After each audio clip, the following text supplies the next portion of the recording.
मंडळी नमस्कार, मी सुशील कुलकर्णी. आपण पाहताय अॅनालायझर. कुऱ्हाडीचा दांडा गोतास काळ अशी एक म्हण तयार झाली.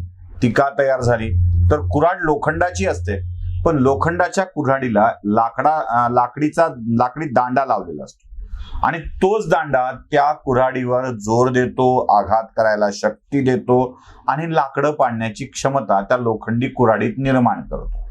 कुऱ्हाड असते छोटी, पण त्यावरचा आघात हा त्या लाकडी दांड्यामुळे प्राप्त होत असतो. म्हणजे मानवी बळ त्या दांड्यावर अप्लाय होतं आणि दांडा मग त्या कुऱ्हाडीवर तो ते बळ देतो.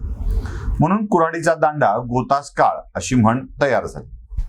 अजून एक कथा आपल्याकडे सांगितली जाते आणि ती कथा आहे यादवी माजल्याची.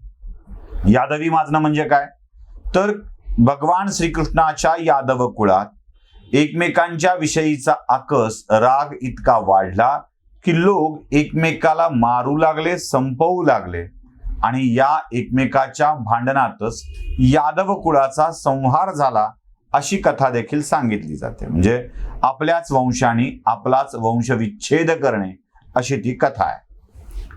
आता या दोन उदाहरणांचा मी दाखला का दिलाय असा प्रश्न तुम्हाला पडला असेल. तर कारण खूप सोपं आहे.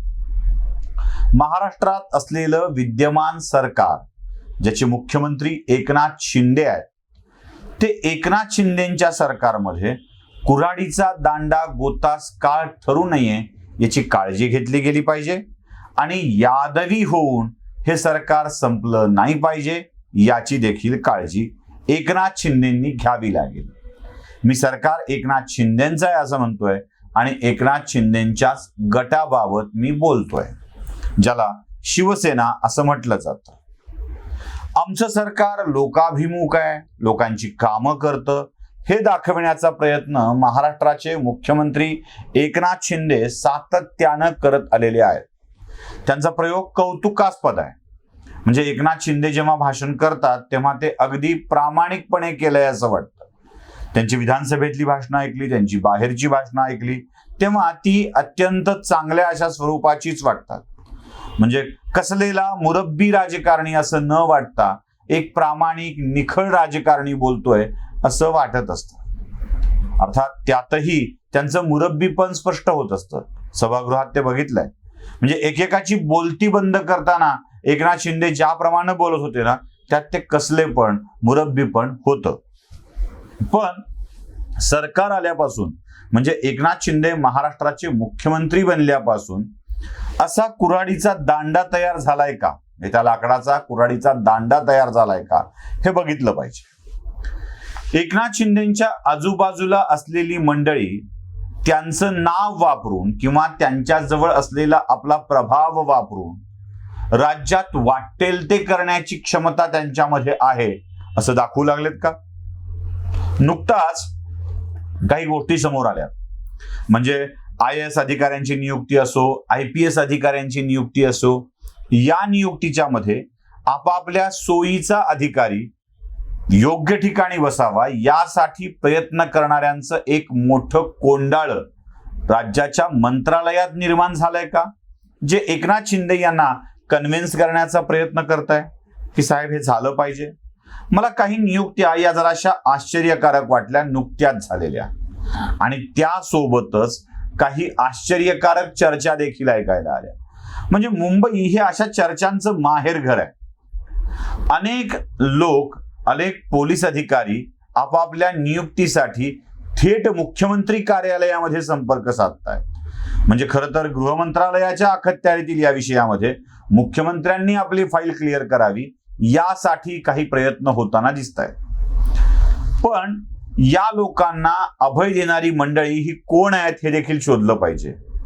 मिळालेल्या माहितीनुसार, आपल्याकडे सूत्र नसतात, सूत्रांची माहिती मिळत नाही, जी काही असते ती आमच्या माहितीतल्या माणसांच्याकडून, जे त्यांच्या माहितीतले असतात त्यांच्याकडून समजतं.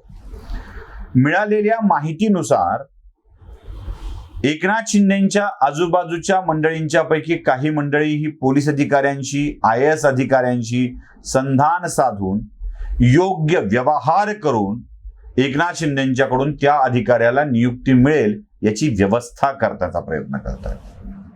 यात काही लोक आपले यशस्वी प्रयोग करतायत. म्हणजे काही लोकांना मोठं व्हायचं आहे, काही लोकांच्याकडं वेगवेगळ्या स्वरूपाच्या मागण्या केल्या जात आहेत. त्यातल्या त्या काही मागण्या या विवेकहीन मागण्या आहेत. म्हणजे ज्या कारणासाठी मला एक सूचना करायची आहे, ती सूचना अशी आहे की ज्या कारणासाठी गृहमंत्री राहिलेल्या अनिल देशमुखांचं पद गेलं, ज्या कारणामुळे म्हणजे परमवीर सिंग, सचिन वाझे आणि गलांडे यांच्यातले जे काही व्यवहार उघड झालेत, 100 कोटीचे म्हणतोय मी, वसुलीचे म्हणतोय, त्याच कारणांसाठी एकनाथ शिंदे यांच्यावरती किंवा सरकारवरती आरोप होऊ नयेत याची काळजी घेण्याची जबाबदारी ही राज्याच्या मुख्यमंत्र्यांवरतीच येते. पण तशी काळजी घेतली जाते आहे का? काही विवेकहीन व्यवहार होत आहेत का? म्हणजे फणसातले आतले गरे मिळावे म्हणून त्याच्या काट्यांनाही कवटाळणारा माणूस नाही सापडत. म्हणजे अलगत झाडावरचा फणस काढून घेतो, एकही काटा हाताला न रुजता त्यातले गरे काढून घेत असतो. तसं एकनाथ शिंदेच्या लोकांच्याकडून हा काटेरी फणस विवेकहीन मागण्या करत एकनाथ शिंदेच्या अंगावर टाकला जातो आहे का, हे देखील तपासलं पाहिजे. काही लोकांच्या अपेक्षा होत्या, म्हणजे विश्वास नांगरे पाटील मुंबईमध्ये अधिकारी म्हणून राहावेत का, हाही प्रश्न होता. ज्या नांगरे पाटलांच्या वरती गृहमंत्री किंवा मुख्यमंत्री यांच्यावर स्नेह ठेवण्याच्या ऐवजी शरद पवारांना जाऊन रिपोर्टिंग करण्याचा हे इच्छा होत होती, त्या नांगरे पाटलांना मुंबई पोलीस दलामध्ये का ठेवलं गेलं आहे अजूनही, हा प्रश्न लोकांच्या मधून विचारला जातोय.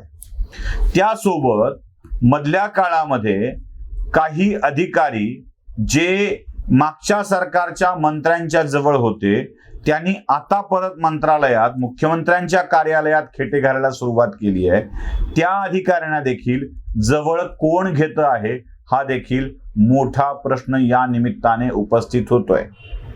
अनेकांना चांगल्या पदावर नियुक्त्या द्यायच्या यासाठीचे प्रयत्न होत आहेत. या सरकारचा आश्चर्यकारक निकाल म्हणजे तुकाराम मुंडे. मी अगदी स्पष्ट करतो, ज्या अधिकाऱ्यांना माध्यमांनी कर्तव्य दक्ष अथवा कर्तव्य कठोर अधिकारी म्हणून डोक्यावर घेतलेलं आहे, त्या अधिकाऱ्यांची कर्तव्य कठोरता ही सामान्य माणसाला त्रासदायक ठरत असेल तर मी त्याला कर्तव्य दक्ष मानत नाही. अनेक चमको अधिकारी महाराष्ट्रामध्ये आहेत ज्यांना आपल्या पुढे सगळं जग तुच्छ वाटत असतं. मुळात ते लोकसेवक आहेत याचा त्यांना विसर पडतो. लोकशाहीमध्ये लोकांच्यासाठी नियुक्त केलेल्या लोकसेवकांनी लोककल्याणाच्या कार्यासाठी नियम राबवायचे असतात. नियम लोकांसाठी आहेत, नियमांसाठी लोक अस्तित्वात आलेले नाहीत. म्हणजे नागपूरच्या शिक्षकांची अचानक जाऊन बदली रद्द करून टाकणे, हा कसला आलाय कल्याणकारी निर्णय. म्हणजे ज्या पुणे PMITची वाट लावून टाकणे, हा कसला आलाय कल्याणकारी निर्णय. अशा हेकेखोर स्वभावाच्या अधिकाऱ्यांना राज्याच्या आरोग्य विभागात स्थान देऊन आरोग्य विभागाची वाट लावण्याचा निकाल घेण्यात आला आहे का, की अंधाऱ्या रात्री वर्षा बंगल्यावर कोणी अधिकारी आपल्या कुटुंबियांना घेऊन गेला आणि विनंती केला की आता मी चांगलं वागेल म्हणून असं घडलंय. जरा स्पष्ट झालं पाहिजे, कारण या अशा अधिकाऱ्यांना मिळणारी नियुक्ती, चांगली पद ही मंत्रालयातल्या लोकांवरती प्रश्नचिन्ह लावणारी असतात आणि हेच प्रश्नचिन्ह लोकांच्या मध्ये पर्क्युलेट होत असतात. गृहमंत्री अनिल देशमुखांच्या बाबतीत आम्ही हेच मुद्दे मांडत आलो होतो. पैशाचा व्यवहार करावा की नाही करावा हा विषय सातत्यानं चर्चेत आला होता आणि तिथूनच मागच्या सरकारच्या पतनाची सुरुवात झाली होती. 100 पूर्ण होण्याच्या आतच या चर्चा सुरू होणार असतील तर दिलदार मोकळ्या मनाच्या एकनाथ शिंदे यांनी याबाबत गांभीर्यानं विचार करण्याची गरज आहे आणि तो नाही केला तर आपली ही वाट उद्धव ठाकरेंसारखी बिकट ठरू नये एवढी प्रार्थना करण्यापलीकडे कुणाच्याही हातात काहीही राहणार नाही. एकनाथ शिंदे चांगले आहेत, प्रामाणिक आहेत, निखळ आहेत, पण तुमच्या आजूबाजूचं वर्तुळ करून टाकतो, साहेबांना बोलतो, फाईल लगेच फॉरवर्ड करू, पुढे करू, अशा स्वरूपाची जी वक्तव्य करत सुटलेलं आहे त्यातून तुमची बदनामी होतीये. तेव्हा सावध व्हा एकनाथ शिंदे, सावध होऊ नका, एवढीच अपेक्षा. नमस्कार.